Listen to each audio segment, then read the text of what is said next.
Kisah Satrio Piningit. Salam rahayu sedulurku semua. Sebelum mendengarkan kisah Satrio Piningit, marilah kita saling mendoakan untuk hal-hal baik dalam hidup. Semoga sedulurku semua terhibur dengan cerita yang telah disuguhkan. Jangan lupa untuk support channel ini.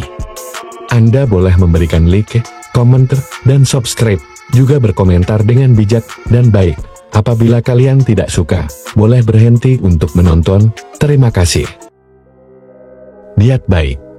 Satrio Piningit. Di sebuah desa kecil yang terletak di pinggiran hutan, hiduplah seorang pemuda bernama Satrio. Ia dikenal sebagai seseorang yang memiliki hati yang baik, tetapi hidupnya penuh dengan kesulitan. Sejak kecil, Satrio telah dibesarkan oleh ibunya, yang seorang janda di tengah keterbatasan ekonomi. Namun, meskipun hidup dalam serba kekurangan, ia selalu berusaha untuk membantu orang lain. Di desa tersebut, ada sebuah mitos yang sering diceritakan oleh para tetua. Konon, akan datang seorang pemuda yang akan membawa kedamaian dan kemakmuran bagi desa, yang dikenal dengan sebutan Satrio Piningit. Nama ini diyakini merujuk pada seorang pemuda yang memiliki potensi luar biasa, namun dia akan tampil pada waktu yang tepat dengan niat baik yang murni. Masyarakat percaya bahwa Satrio Piningit adalah sosok yang bisa menyelesaikan masalah besar yang selama ini mengganggu kedamaian desa mereka. Satrio, meski tidak tahu tentang ramalan itu, merasa bahwa dirinya lahir dengan tujuan besar. Ia selalu berusaha untuk tidak hanya mencari kebahagiaan pribadi, tetapi juga untuk memberikan manfaat bagi orang-orang di sekitarnya. Ia suka membantu tetangga yang membutuhkan, meskipun ia sering kali kehabisan waktu dan tenaga untuk dirinya sendiri. Suatu hari, desa tempat Satrio tinggal dilanda masalah besar. Sungai yang selama ini menjadi sumber kehidupan bagi masyarakat desa mendadak meluap dan menghancurkan sebagian besar pemukiman warga. Banyak orang kehilangan tempat tinggal dan mata pencaharian mereka.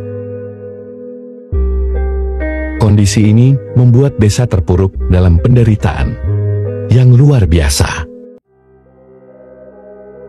Satrio yang mendengar kabar itu segera pergi ke tempat bencana. Ia melihat bagaimana para penduduk berlarian panik dan saling membantu satu sama lain. Namun, banyak di antara mereka yang merasa putus asa. Rumah mereka hancur, ladang mereka tenggelam, dan banyak barang berharga yang hilang.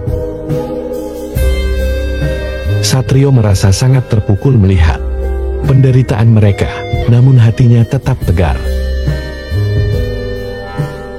Ia tahu bahwa jika ia ingin membantu, ia harus lebih dari sekadar memberi sedikit bantuan. Ia harus melakukan sesuatu yang besar. Mengingat ajaran ibunya tentang pentingnya niat yang tulus, Satrio memutuskan untuk menyelidiki lebih dalam penyebab bencana ini. Ia mendatangi seorang ahli, seorang lelaki tua yang dikenal sebagai penjaga kebijaksanaan di desa tersebut. Lelaki tua itu menceritakan bahwa ada sebuah mitos yang berkaitan dengan sungai itu yang konon dihuni oleh roh penjaga alam. Jika sungai tersebut terus diganggu atau dilupakan, maka akan terjadi bencana besar. Satrio merasa bahwa ini adalah panggilan takdirnya. Ia memutuskan untuk melakukan perjalanan ke hulu sungai. Tanpa ragu, ia mempersiapkan perjalanan panjang Itu dengan tekad bulat. Perjalanan Satrio tidaklah mudah. Ia harus menembus hutan lebat, melewati gunung terjal, dan bertarung dengan segala macam rintangan alam.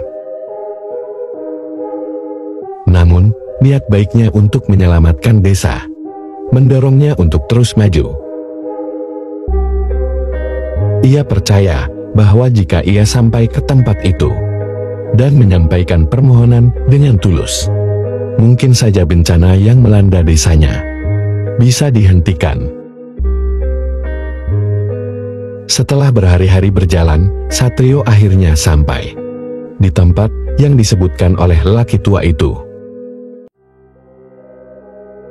Di sana, ia menemukan batu besar yang dipenuhi dengan ukiran-ukiran kuno. Satrio berdiri di depan batu itu, menyatukan hatinya, dan mulai berdoa dengan segala ketulusan yang ia miliki.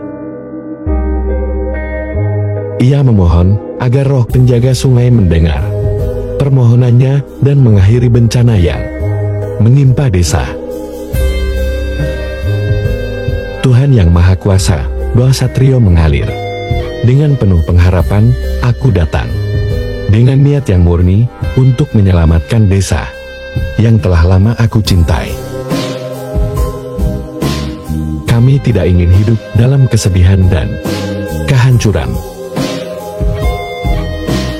Berikan kami kesempatan untuk memperbaiki segala kesalahan yang telah kami lakukan, dan lindungilah kami dari bencana yang lebih besar. Tak lama setelah ia mengucapkan doa itu, angin sepoi-sepoi mulai berhembus, dan suara alam seolah meresponsnya. Sebuah gemuruh lembut terdengar dari dalam tanah, dan tiba-tiba sungai yang sebelumnya meluap mulai surut dengan sendirinya. Tanah yang terendam air pun perlahan-lahan kembali mengering. Satrio kembali ke desa dengan hati yang penuh rasa syukur. Begitu ia tiba, para penduduk menyambutnya dengan penuh harapan. Mereka melihat perubahan besar yang terjadi pada sungai dan tanah mereka.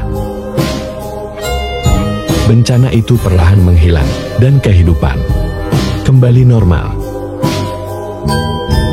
Ketika Satrio kembali ke rumah ibunya, ia merasa ada sesuatu yang berbeda. Meski tidak secara eksplisit, masyarakat mulai memanggilnya dengan julukan Satrio Piningit, sesuai dengan ramalan yang selama ini beredar. Namun, Satrio tidak merasa bangga. Ia tahu bahwa niat baiknya bukanlah untuk mencari pujian atau penghormatan. Tujuannya hanya satu, untuk membantu orang lain, untuk mengembalikan kedamaian dan kesejahteraan di desa tercinta. Dengan hati yang penuh ketulusan, Satrio terus menjalani hidupnya. Ia menyadari bahwa niat baik yang murni adalah kunci untuk menghadapi segala tantangan hidup. Dan meski dunia seringkali dipenuhi dengan kesulitan, selama seseorang memiliki niat yang baik, mereka akan selalu menemukan jalan untuk memperbaiki dan mengubah keadaan menjadi lebih baik. Cerita Satrio Piningit pun menjadi legenda di desa itu, dan kisahnya terus diceritakan sebagai pengingat bahwa niat baik, walaupun sering tak tampak oleh mata dunia, adalah kekuatan yang luar biasa untuk mengubah nasib dan membawa kedamaian. Semua akan indah pada waktunya dengan hal baik. Semua akan terwujud dengan semangat. Kebaikan akan menang melawan kejahatan.